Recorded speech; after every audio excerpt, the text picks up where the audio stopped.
Well, our handicap has highlighted 5 winning bets from 6 picks on match day 1 of the Europa League a fortnight ago for a return on investment of a whopping 47.67%. It would be rude not to get the boys back for match day 2. This is Betting Weekly Extra Time Europa League edition. You're with Dan Roebuck and returning only because they cashed 5 out of 6 in September and we've got no one else to call. Steve Wyss, RJ and Will White are all back with us. 7 picks this time, 2 in the same game, 4 early kickoffs, all on Thursday, of course. And the Liverpool match, we've got an official pick and we've got leans galore as well. We're going to kick off with Group B, Thursday, 12:45 Eastern. It's AK Athens against the Ajax, plus 110. The Greek side, Ajax plus 220, draw plus 285. Steve and RJ both plays in this one. Steve, what's happened to Ajax? On the pitch, they're awful. Off the pitch, things are going wrong. There was a significant serious incident involving the VAR keeper at the weekend, a real sad incident as well. I mean, nothing is good about that club at the moment. I mean, casual bettors looking at Ajax, storage European club, think plus 220 is a value play, but it's not, is it? Well, first of all, Dan, I want to wish the best to the RKC goalkeeper, Etienne Varson. I think all of us here on the show will wish him well after he was unconscious in the game for several minutes. But I think the latest news is quite positive about him. So very scary incident, like you say. But incredibly, that's the second game that Ajax have had abandoned midway through in recent weeks for whatever reason. Of course, their fixture against Feyenoord was... they lost 4-0 overall in 2 sections. The last half an hour of the game was played in COVID-like conditions in an empty stadium. They're an absolute mess, and I've delved into them here, and I think the big problem is the manager. I think they've appointed a dud manager, Dan. I think he's going to get sacked before Christmas. I don't think he's very good. Maurice Stein, former Sparta Rotterdam, NAC Breda VVV manager. Now, I knew Sparta Rotterdam kind of rung a bell in my mind because last season, if you had backed Sparta Rotterdam at every single match on the Asian handicap lines, they would have given you the most profit out of any team in the top 7 European leagues, Dan. I remember reading this. They won on their Asian handicap line 24 out of 34 times. Now, that reeks to me of a manager who is good as an underdog, who's good maybe when as not a favourite, and I think it's been really difficult for him to adapt to life at Ajax. So, anyway, I'm going here. The bet for the game I like is over 3 goals. I actually think every single match in this group could contain at least 3 goals done. Yeah, the goal line at 3 is, I think, too low. I think it should be 3.25. Minus 106. AK Athens have had a lot of every match this season with both teams to score apart from one. You could get a crazy encounter. Ajax have got to prove something to their fans here. The manager's under pressure. He will swing hard like all Dutch teams do. This is going to be a crazy game. I could see something like 3-2 or 2-2 or something like that. Similar thing for RJ on this one, although you are focusing more, RJ, on the home side. I am, Dan. So looking at AEK Athens team total over 1.5 at minus 117. AEK had an impressive 3-2 win against Brighton on the road in round 1. And Ajax coming off a 4-0 drubbing against Feyenoord over the week. Over this past weekend, as we stated, there was some issues there with the riots, and then this weekend there's a injury with the goalie for Walczyk. I know I'm pronouncing it wrong, but that's my spot at that. So they're just in shambles. They're 1 point out of the relegation zone domestically, which is pretty rare to see them down in that spot. Ajax drew 3-3 against Marseille during the first round. So, they're just in need of something positive on this side. Maybe it will come this round, but I anticipate the home side, led by Nordin Amrabat, if 36-year-old striker, played formerly for Watford, Galatasaray, PSV, Al Nassr. He's kind of the journeyman. But this side's been pretty impressive at home. And I can see them putting up 2 goals here against an Ajax side that's just absolutely desperate for something positive. And one of my favorite plays of this round. Over 1.5 goals, team goals for AK Athens for RJ. Well, you got a thought on this one? I mean, look, coefficient-wise, Dutch teams are high in UEFA because of what they've done over the last few years. But Ajax are a plus 220 to win away here. I mean, should that be tweaked one way or the other for you? Any thoughts? It's a tough game for my style of betting, because how do you rate a team that's kind of fallen off a cliff the way that Ajax have? They really are poor, and I've kept downgrading them. But, model-wise, I'm still not seeing value on AK. But honestly, if I'm having a bet here, I'm also looking at AK Athens minus quarter of a goal. I agree with both of the boys. I think there are goals here. I think there are goals in this group. If you look at the metrics in both of these teams' first games, they were very high on attacking numbers. It's a tough place to go, isn't it, Athens? And I'm not sure. Yellow card. I'll take that one. It's the second time I've said that on these shows. But for me, it's the bets here are AAK minus a quarter, over 3 goals, and by extension, AAK over 1.5 goals. It's very hard to see Ajax containing them. They really are quite lost at the moment. Also in Group B, Marseille, Brighton, 12:45 Thursday. Obviously, 12:45 Eastern kickoff, one of the early games. Steve, look, I think from an English point of view, a lot of people thought Brighton could go well in this competition. I mean, it's an old school thing to say. It's a bit of a cliche, but European football is different. Brighton found that out the hard way, maybe against AEK Athens on match day 1. Marseille, obviously, an awful lot about here. They still seem to be a bit of a basket case. I'm not quite sure getting Gattuso in really solves anything. Talk us through your play here. Brighton are favourites at plus 130, Marseille plus 185. Yeah, he's such a Marseille high, though, isn't he? It's Gattuso. Like, seriously, you need have a bit of a screw loose, don't you, to manage Marseille? First sort of game was against Monaco. 3-2 defeat was kind of a entertaining contest, really. Not probably as wide open as the scoreline suggested, but I mean, with Brighton, the pick I'm going with is over 3 goals. And I said before, I think every single match in this group will go over 2.5. There's no way under this current regime at Brighton you would ever get me betting an under, even if the goal line was 4. You wouldn't, because he play one way. He doesn't play any other way. What you're getting with Brighton. They do exactly what they say on the tin. And I think they've been found out a bit recently with the naivety of this one-dimensional approach. I mean, Villa completely ripped them to shreds. AEK Athens proved that they've got vulnerabilities against them on the counter-attack. Against set pieces, I think Brighton are terrible, by the way. Reminds me of Bielsa at Leeds, where all our goals we conceded were from set pieces. And I think De Zerbi's the same. It's going to be a wild game of football. I actually think Brighton will win, but I wouldn't back them at this price. Gattuso made some interesting comments actually ahead of this game. He says it's clear we do not have much time before the Europa League to change much. He actually said it would be better if we weren't in the Europa League. So I kind of wonder if he's going to have a bit more of a lackadaisical approach here, have a bit of a free swing as such, not a priority competition perhaps for him just coming to the club. Both teams will have a go. We saw in the first match against Ajax, Marseille. Yeah, I think they'll be up for it in Europe because a lot of people criticise Marseille in Europe and for good reason because their results have been shocking in recent years. But now it's Europa League. I think there'll be an expectation for them to have a good go. And Brighton just force everyone into shootouts. Doesn't matter who you are.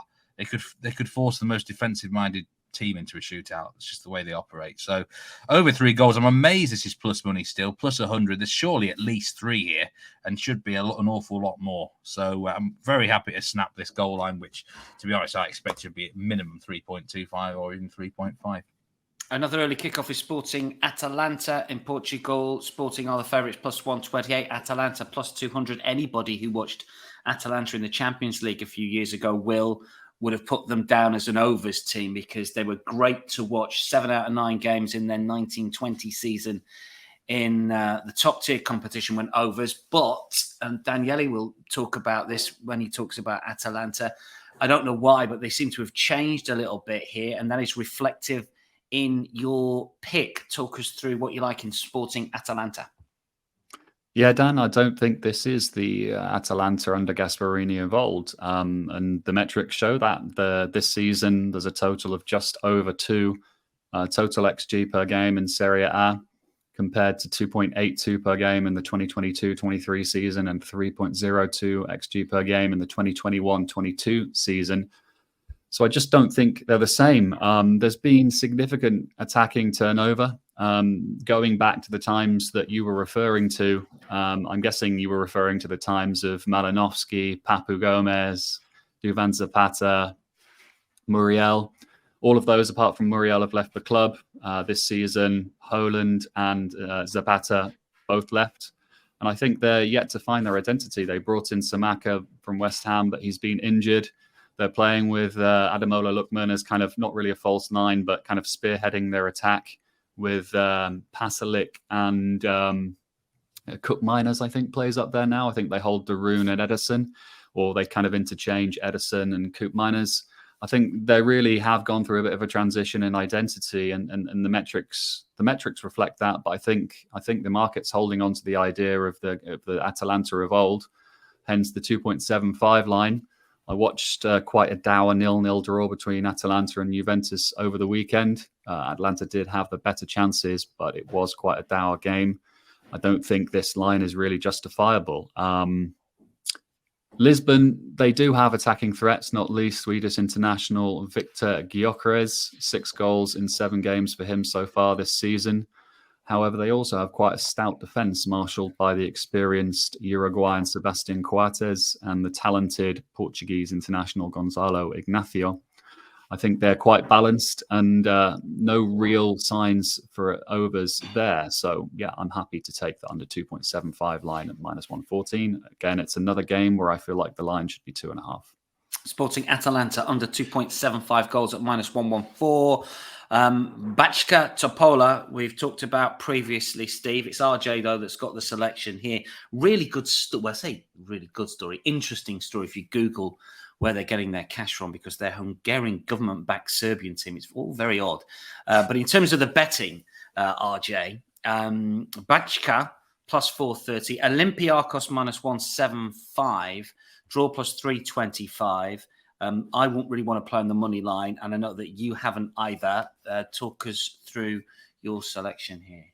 Yeah, thanks, Dan. I'm not sure about the shenanigans going on there with the Hungarian and Syrian, but I'm not overly shocked there. Anyhow, this was overall, I don't know how you boys feel, but I felt like this was just a tough round in general to find anything great, to be fair. I mean, I target overs and very rarely look at sides, but again, thanks again for Bet Rivers for having corners for Europa, because I found a spot here that I think is pretty fruitful. So looking at under 9.5 corners at -124. Looking at this is purely a metrics driven perspective. Both sides had a loss in the first round. Olympiakos is first place domestically. Topola is second place domestically in Serbia.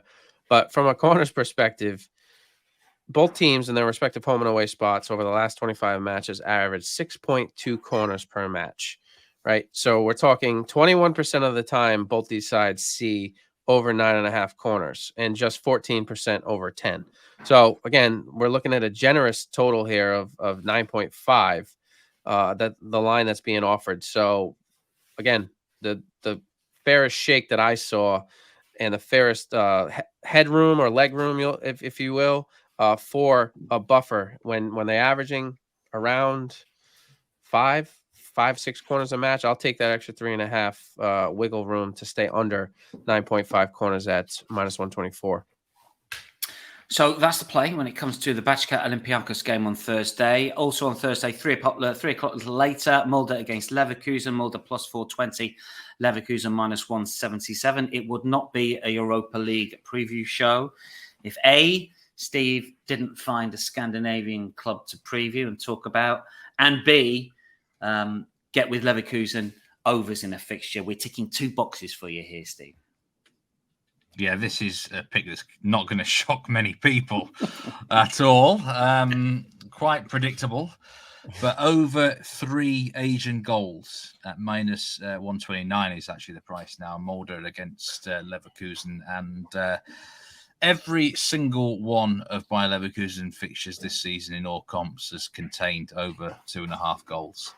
7 out of 9 over 3.5. They are the team to watch for goals, and it's just the style they're playing. Xabi Alonso looks like being the next Real Madrid manager, and I think they could do an awful lot worse. I think they're a fantastic team to watch. Will, I know, rates them very highly. There's a really strong case to say they're the second best team in Germany right now. So Molde have actually drawn a bit of a tough hand here. I actually think Molde are not a bad side at all. Probably the best actual Norwegian team at the moment, even better than Bodø Glimt. But they may well come unstuck here. But they do have a history of a lot of goals in their home matches in Europe. An average of 3.27 goals per game at this stadium in the last 18 matches. 12 out of 18 over 2.5 goals. Most of the time when they're an underdog or perceived, less of a favourite, then these matches go over because they can counter-attack really well. Got a plastic pitch here of the Ajax Stadion. Some teams don't really like playing on that sort of surface, but Leverkusen don't reek to me of the sort of side who will struggle on this sort of pitch. I think they've got the type of players who'll be fine. Victor Boniface, of course, used to play up in Norway at Bodø Glimt. He'll be quite motivated here to get on the score sheet. Bodø Glimt Molde are quite strong rivals, so watch out for him anytime. There's not an awful lot else to say, really. Bayer Leverkusen alone have scored 3 goals in every game, apart from against Bayern. They could cover this handicap on their own. I think Molde can contribute, though. I'm looking at something like 3-1 away win, maybe 3-2. Like I say, Molde, I think, will be competitive. The Leverkusen are just too good a side right now. They're going to be beating most teams in this competition. So the over 3 goal line at minus 129 makes a lot of sense to me. What price did you put them up on the outrights, Will? Because they're 10-1 now. They're plus 1,000. Were they bigger earlier this year? Yeah, I put them up at plus 2,000. So they look like they've halved. So maybe wouldn't be backing them now because obviously we've got the Champions League teams to drop down. There's generally a lot of margin goes into the Europa League outright market because of that. But at plus 2,000, it was outrageous, and it stuck around for quite a while, didn't it? Yeah, not anymore, unfortunately. Victor Boniface plus 245 first, minus 143 just to score. But an interesting play from Steve, potentially a bit of a lean maybe there. If you fancy a first goal scorer bet. One more game to look at. We've got a few leans as well, but look, Will's got the selection here, and Liverpool against Union Saint-Gilloise, the Belgian side, 3 p.m. Eastern time. Liverpool are plus 560, if only, minus 560. Union Saint-Gilloise are plus 1,400. The draw plus 600 here. Will, if you're a Liverpool fan, you're still seething about what happened against Spurs at the weekend. They're entertaining to watch Liverpool. I think they're a really good side. Lask, of course, scored against them on match day 1 here. I don't think the Belgians are going to come to defend. How do you see this match going? Yeah, I don't think they're going to come to defend. If you look at their record in Europa League since last season, which was their first season in the Europa League, they've played 13 games in the Europa League, not against weak teams either, and they've scored in 12 of 13 of those, including twice against Leverkusen. They played 4 matches against Union Berlin, scored in 3 of them, and in Braga, 2 games against Braga. So I don't think they're going to come to defend. And if you look at the comparable prices with the Molde Leverkusen game, which I agree with most of the things that Steve had to say about that game, if you look at the both teams to score market on Bet Rivers for that game, it's minus 159, yes. So I don't really understand why both teams to score in Liverpool Union Saint-Gilloise is minus 105. I think at one point, actually, when I originally looked, it was plus 100. I think Liverpool are likely to rotate here as they did 2 weeks ago. Probably most of the starting 11. Maybe we'll see Jarell Quansah start again. He didn't start against Lask Linz, but he's projected to start here, I would say. Liverpool did concede early in that Lask game, probably undeservedly, but they did concede. As you mentioned, Dan, I don't think USG are going to come here and sit back and defend. They're going to be looking to score. I think they could, or they're likely to trouble a weakened Liverpool defence. They have weapons all over the pitch. But interestingly, last weekend against Charleroi, all 3 goals that they scored, came from their English defending duo of Ross Sykes and Christian Burgess, which tells me they're potentially a threat on set pieces. And if we do see a slightly less experienced more rotated Liverpool defence, I think they could be in some trouble, particularly from set pieces and quick counters. So, yeah, I don't really get this price. For me, it would be much more reasonable price would be minus 125, and I don't imagine that's going to stick around for long.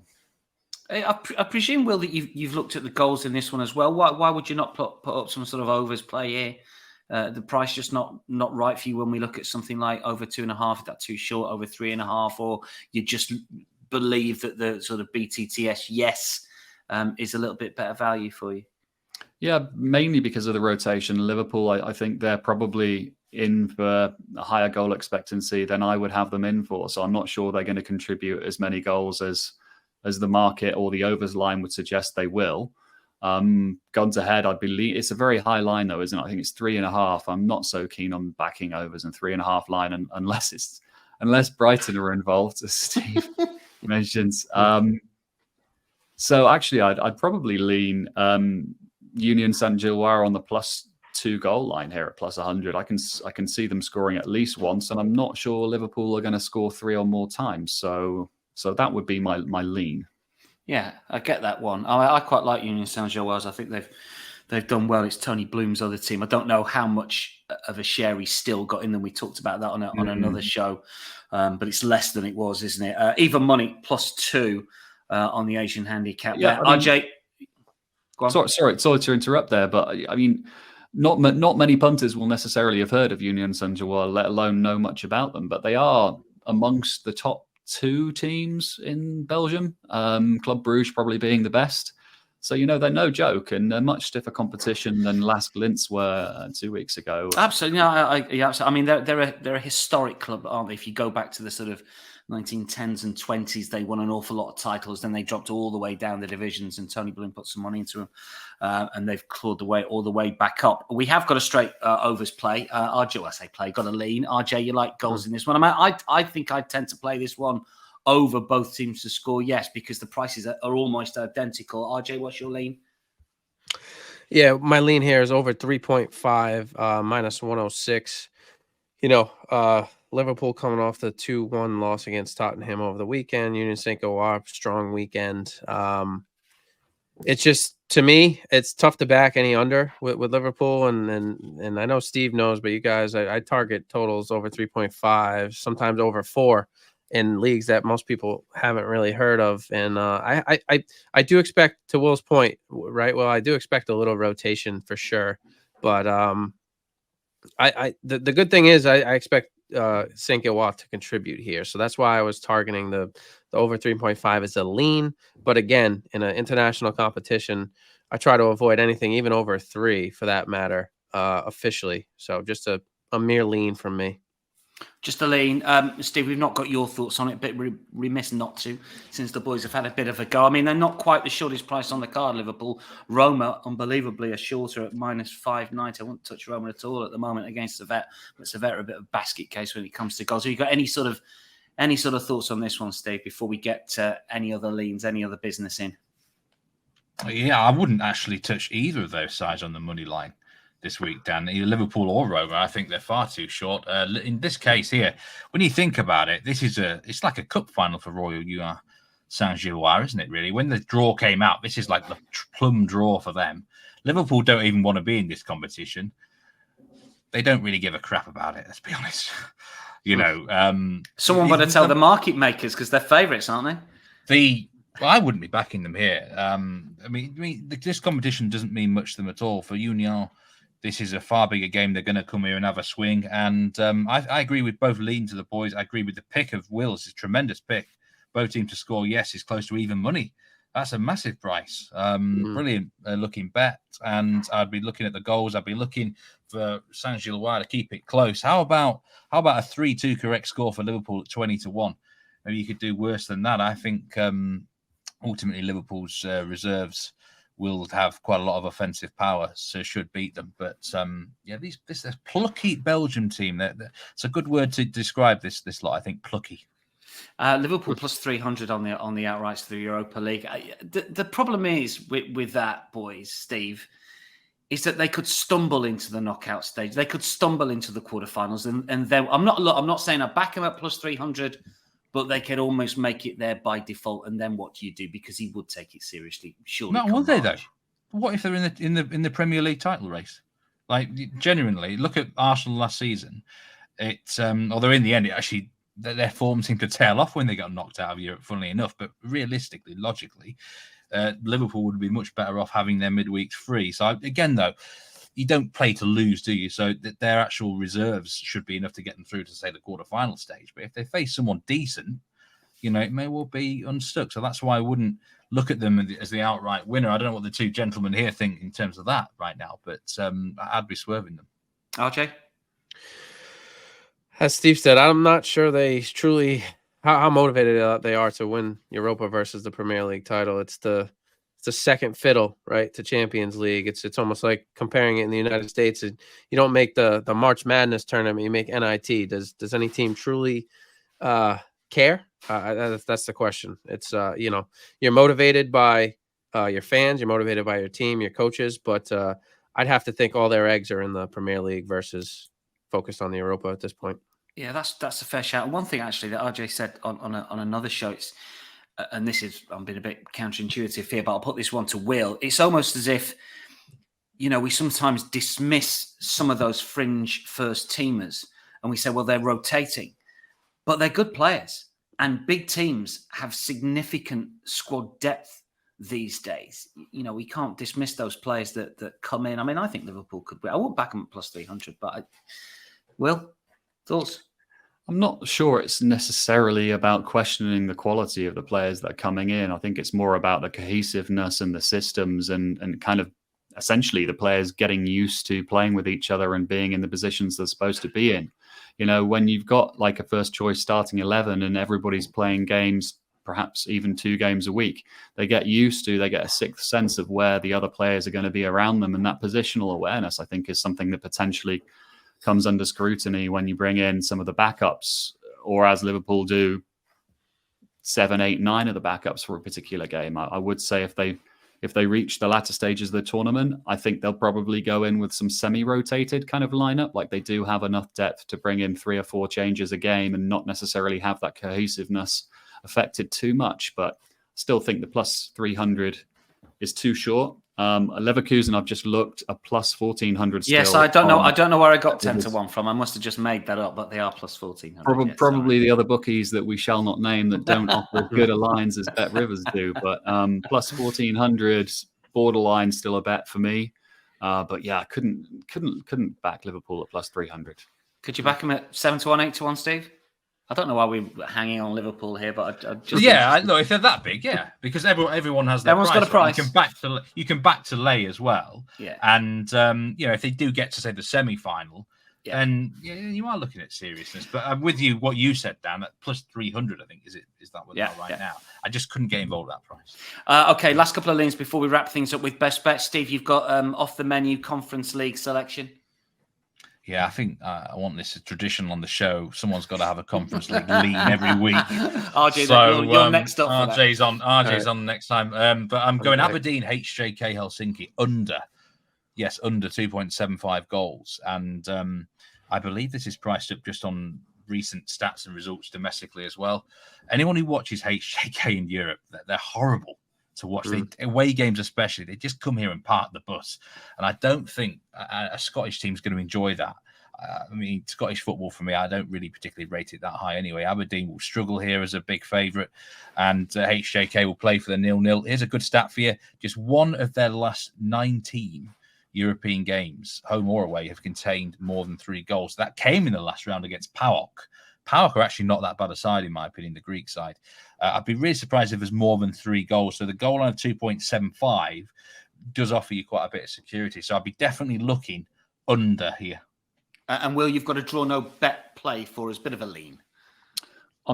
To be honest with you, Dan, I'm starting to go off this a little bit. All right. Mainly because when I originally came up with this pick, I've downgraded those kind of mid-tier German teams. It's in the Freiburg West Ham game, based off, first of all, model ratings. Originally, I had Freiburg closer to -1/4 with some light rotation for West Ham. I don't see them rotating as much as they did. I think there were 10 changes in 2 weeks ago.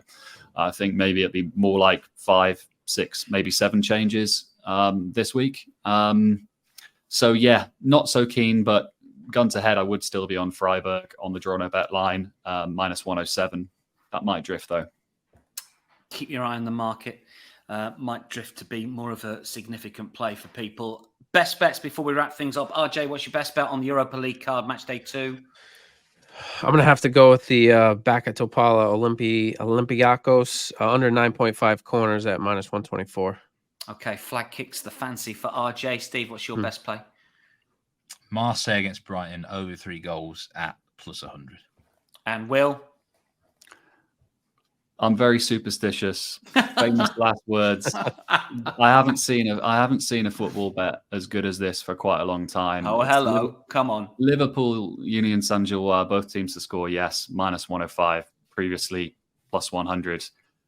I just don't see how that's not at least minus 125. There you go. So is the cutoff minus 125? Is the cutoff minus 120 for players if it gets backed in?